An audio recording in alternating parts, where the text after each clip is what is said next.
What's up, world? Have you ever been told by a healthcare or fitness professional that you should be foam rolling your IT band? Maybe because you have something called IT band syndrome?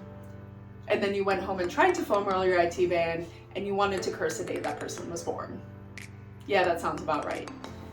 So your IT band, for those of you that don't know, is this thick tendinous structure that goes from your hip down to the outside of your knee. If you're into running or sports that involve a lot of jumping, you might have had pain on the outside of your leg or pain on the outside of your knee. Well, this thick tendinous structure is actually designed to take like 1,000 pounds worth of pressure.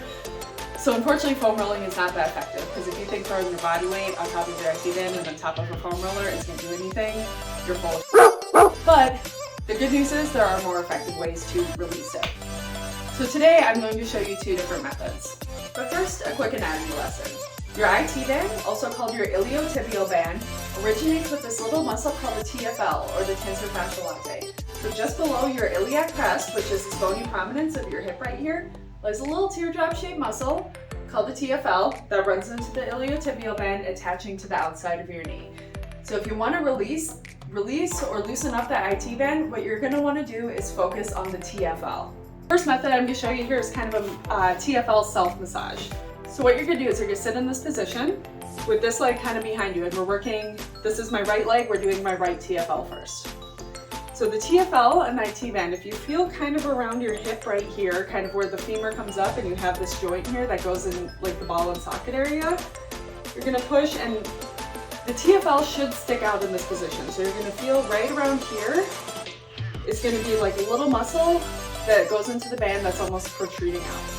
So what you can do, first thing, you can start with your hands. Like if you have a lot of tension or pain in this area, just start with your hands. And once you put your thumbs together like this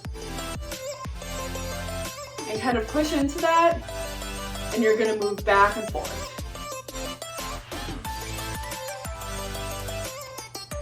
That hurts a little bit. Another thing you can do, if you want to add a little bit of pressure, take like a 5-pound weight. A kettlebell handle will work really great for this too.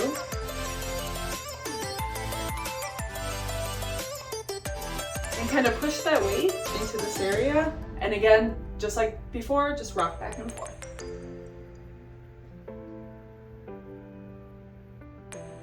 The second method I'm going to show you involves using a ball.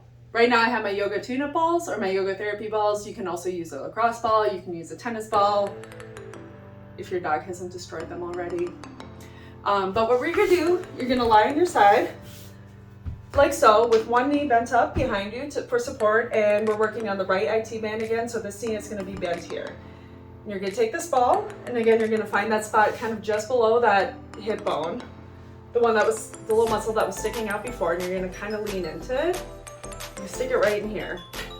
And because the TFL plays a role in flexing the hip, you're going to want to flex your hip. And what that's going to do is it's going to bring the muscle through its range of motion and kind of work it over this yoga ball here. So you're going to flex the hip. Oh, and then you're going to extend the hip, and that hurts. But not as bad.